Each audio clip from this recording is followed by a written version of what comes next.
안녕하세요. 리마크 영어국어학원의 영어과 원장 권보경입니다. 오늘 미강고 2학년 영어 시험지를 좀 분석을 해보기 위해서 이렇게 마이크를 들었습니다. 고2 학생들 어땠는지 궁금합니다. 2학년 들어서 또 첫 중간고사였는데요.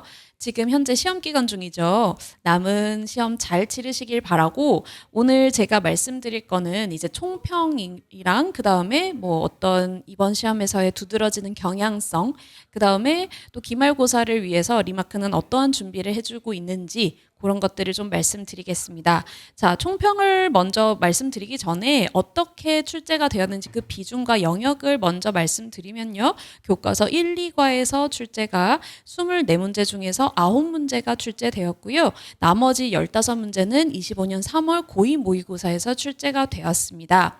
그 다음에 이제 총평 말씀드리는데 출제 난이도는 저는 중상으로 봤습니다.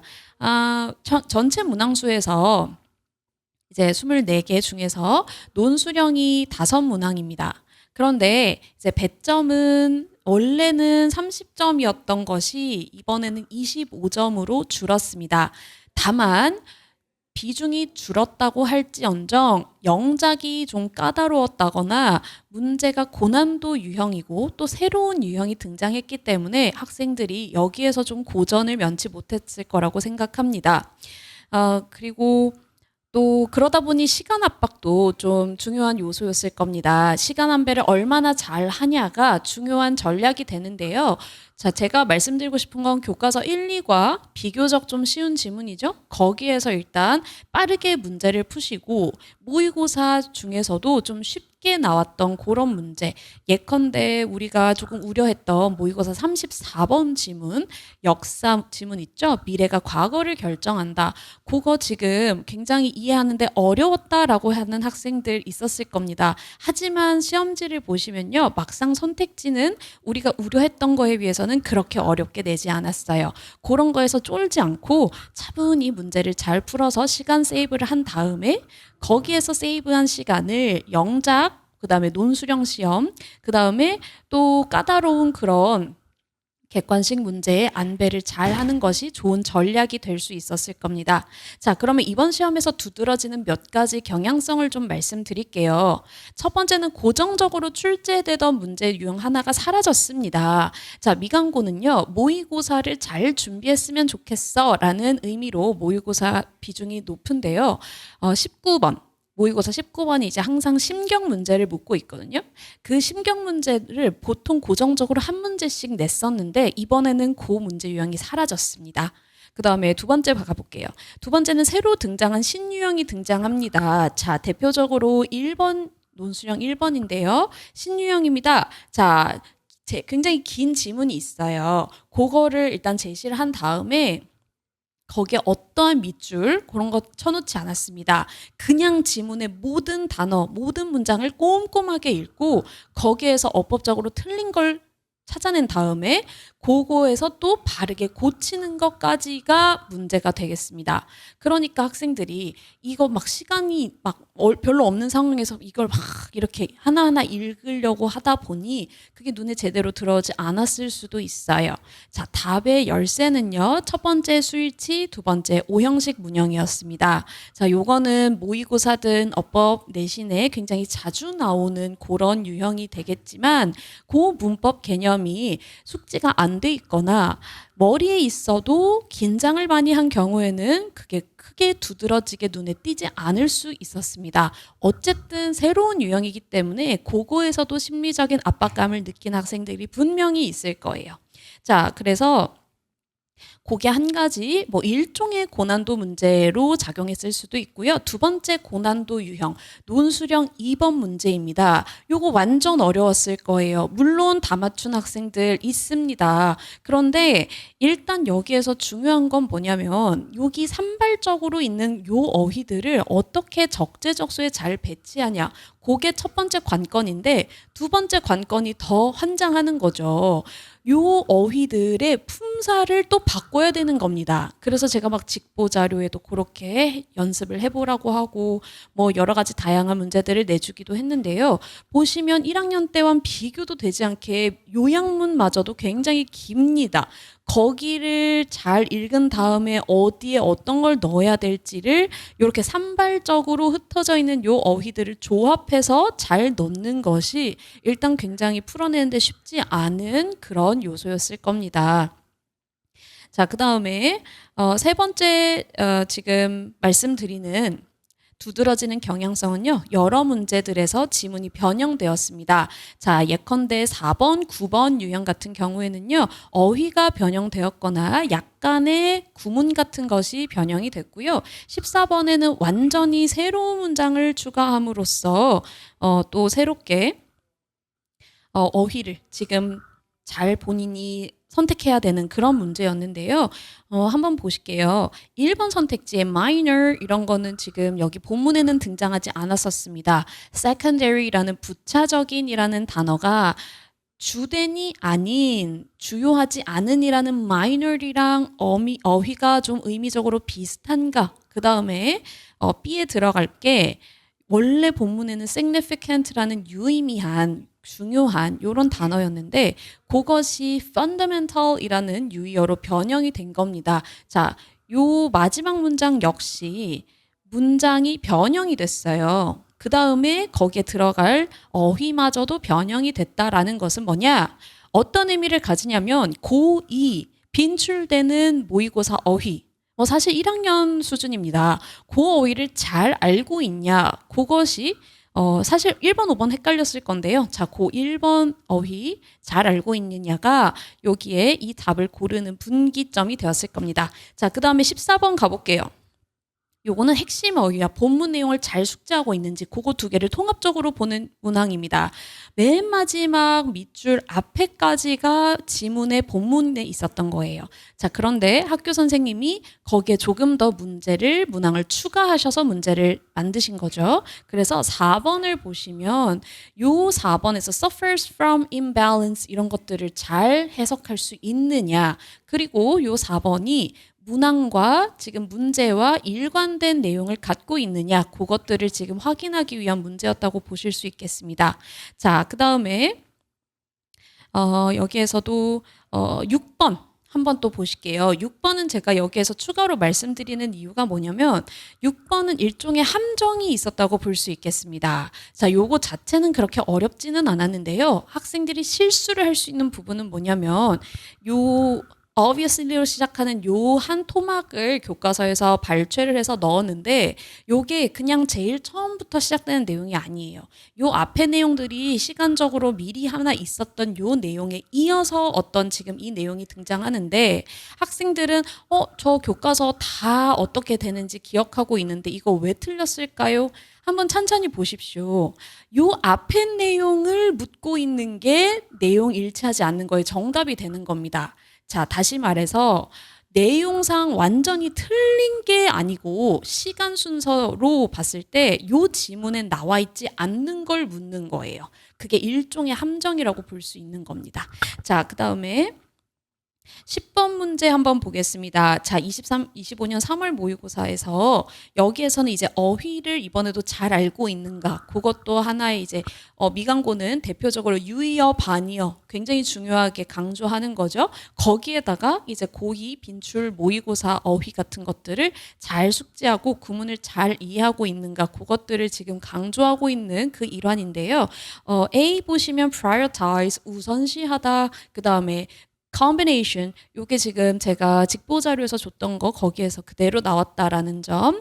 그리고 12번 보실게요. 12번 문제 같은 경우에는 생각보다 우리가 아까 말씀드렸던 역사 지문인데요. 쫀 거에 비해서 별로 그렇게 선택지는 어렵게 나오지 않았습니다. 그래서 이 지문의 어떤 내용을 충실히 알고 있다면 4번이 정답이라는 거를 그리 어렵지 않게 고를 수 있었을 겁니다. 자, 그 다음에 11번 한번 보실게요.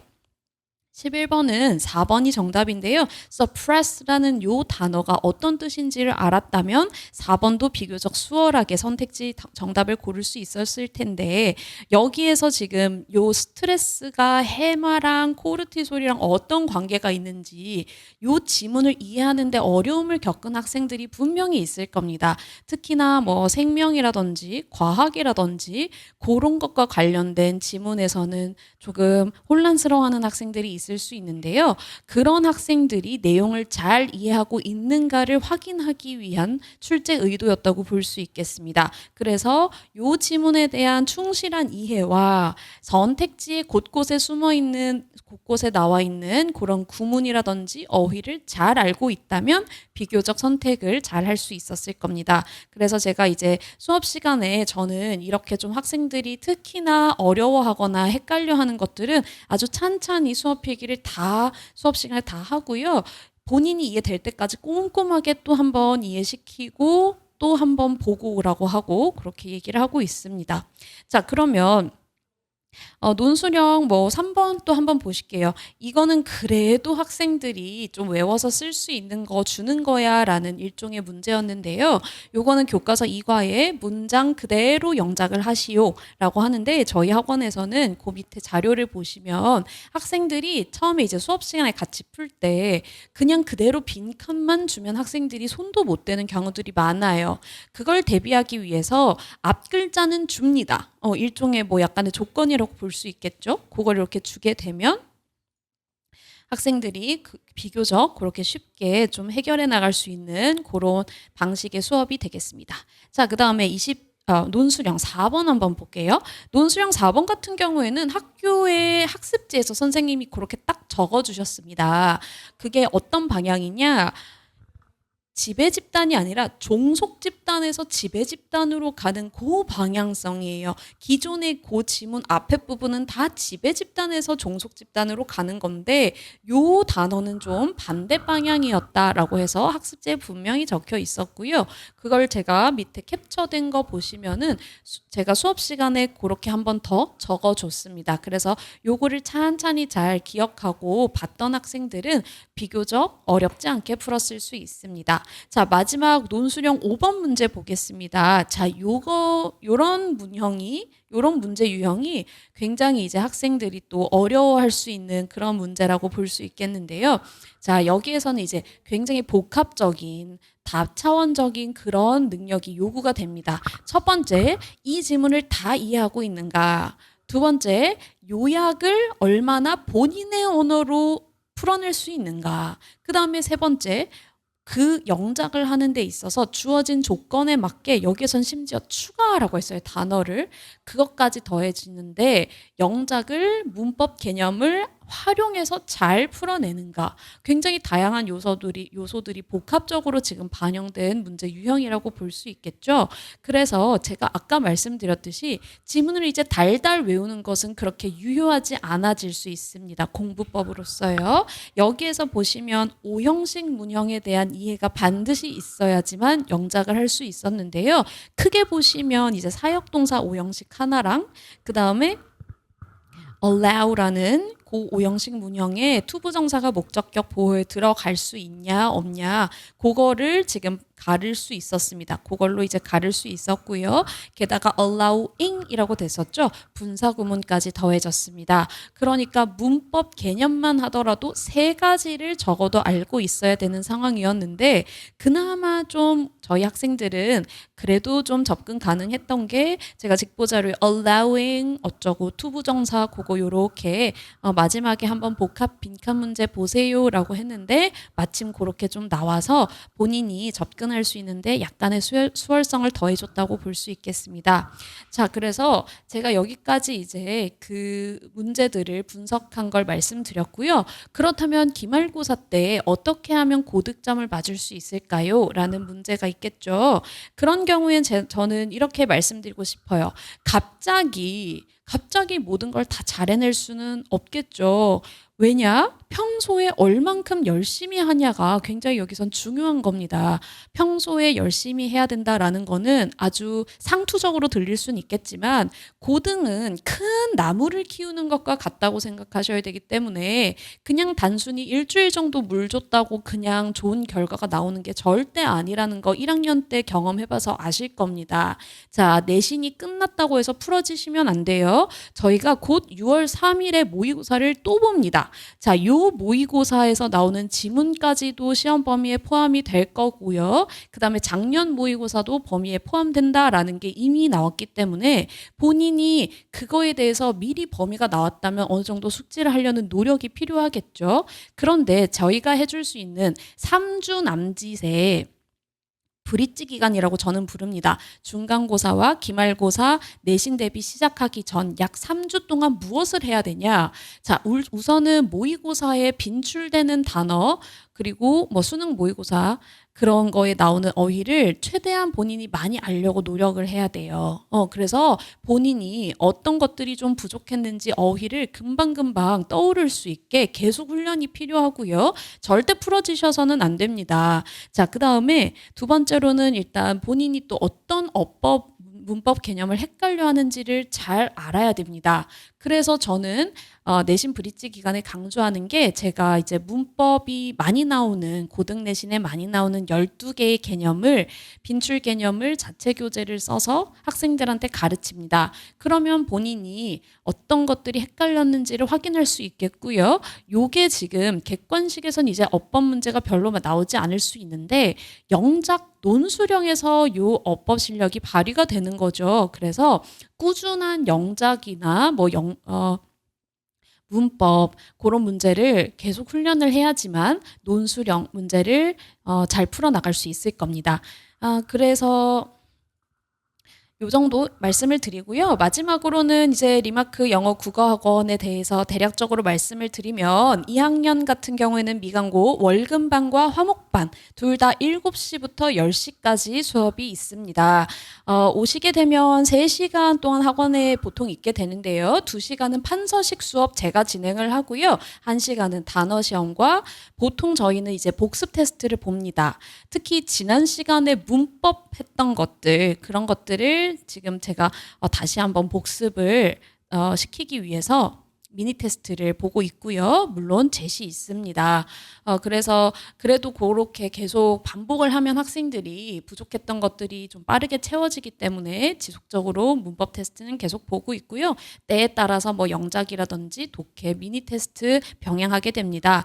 그 다음에 크게 이제 저희는 학원의 주 2회 수업을 듣고 내신 기간에는 클리닉이 있습니다. 주말 클리닉이 있는데요. 그거는 이제 저희 조교를 뒀어요. 그래서 내신 계속 1등급 받았던 그 조교를 모셔서 클리닉을 진행하고 그 조교는 1대1로 학생을 불러서 모르는 거에 답을 해주고 그것뿐만 아니라 그 지문을 톡톡 집어가면서 어떤 걸 모르고 어떤 걸 아는지를 확인하는 과정을 거칩니다.